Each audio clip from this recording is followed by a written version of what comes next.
Hello friends, ఇప్పుడు మనము ఎర్రకారం దోశ ఎలా పోసుకోవాలో చూద్దాం.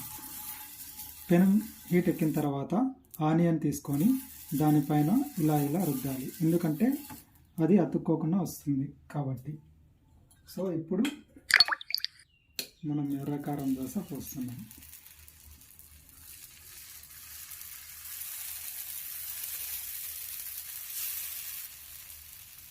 ఇలా పోసిన తర్వాత దానిపై కొద్దిగా ఆయిల్ ఇలా అంచుల వెంట వేసుకోవాలి.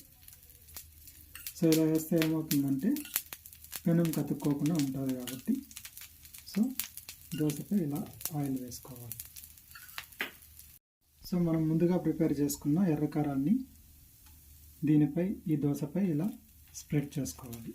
సో ఎంతో రుచికరమైన ఎర్రకారం దోశ రెడీ అవుతుందన్నమాట. ఇలా పోసుకొని ఒక 2 minutes ఇంకా అలాగే వదిలేద్దాం. ఇప్పుడు ఈ ఎర్రకారంని ఫ్లిప్ చేయకూడదు, జస్ట్ మడుచుకోవాలంతే.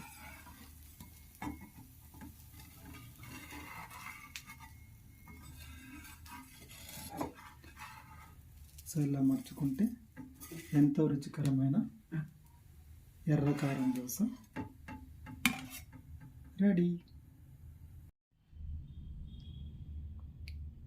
సో ఎర్రకారం దోశ లోపల పూసుకోవచ్చు, అలాగే ఎర్రకారంతో ఈ దోశ తింటే చాలా రుచికరంగా ఉంటుంది. సో చూసారా ఫ్రెండ్స్, మీకు కానీ నచ్చితే లైక్ చేయండి, షేర్ చేయండి, సబ్స్క్రైబ్ చేయండి. Thank you.